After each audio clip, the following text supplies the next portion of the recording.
안녕하세요 여러분, 디펜입니다. 이번 영상은 새까맣게 배경 칠하는 방법에 대한 영상입니다. 이번 시리즈를 진행을 하면서 정말 많이 받았던 질문이 배경을 어떻게 그리냐는 거였어요.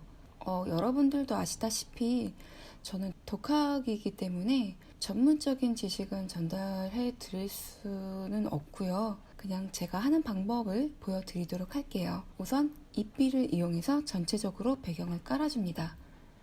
자, 오래 걸리니까 지루한 건 빨리빨리.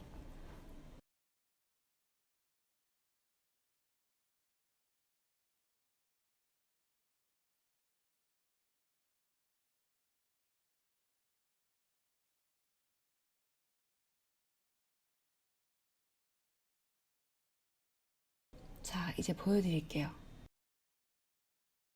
보이시나요? 아직 희끗희끗한 게 많이 보이죠?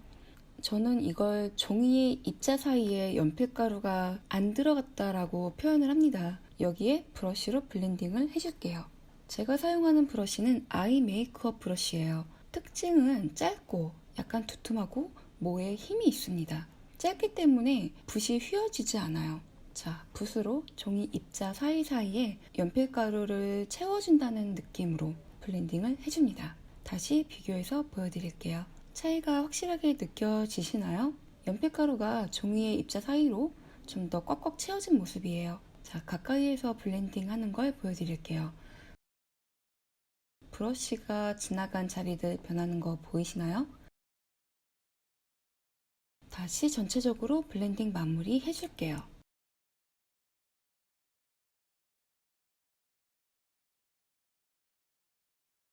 자, 전체적으로 블렌딩이 마무리가 됐습니다. 그 다음 샤프에 4B 살포심을 넣고 배경을 채워줍니다.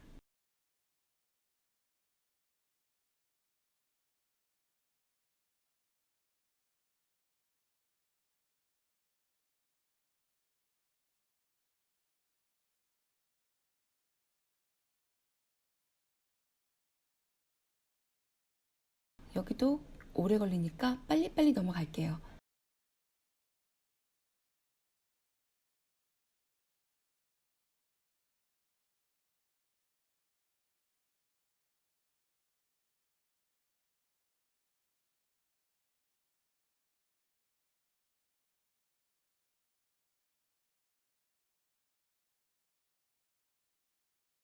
짠! 엄청 까맣죠? 영상으로는 잘 안 느껴지지만 실제로 보면 샤프심의 선자국이 굉장히 많이 보입니다. 이걸 왼쪽만 블렌딩해서 보여드릴게요.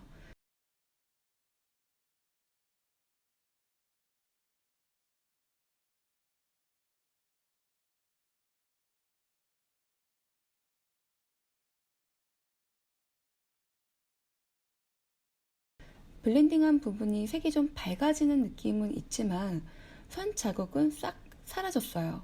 그리고 브러쉬로 블렌딩 하면서 스케치북 입자 사이로 이 4B 연필가루를 꼭꼭 눌러서 채워졌기 때문에 좀 더 밀착되고 아주 묵직한 느낌이 들어요.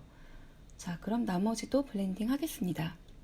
팬아트 진행 과정을 촬영하다가 갑자기 생각이 나서 촬영을 하는 바람에 영상이 좀 많이 미흡해요. 여러분들의 넓은 아량으로 양해해 주시길 바랍니다. 이번 영상도 여러분들에게 도움이 되었으면 좋겠고요. 늘 그렇듯 제 영상 보러 와주셔서 너무너무 감사합니다. 여러분들에게 도움이 될 만한 콘텐츠로 다시 찾아올게요. 또 만나요. 안녕.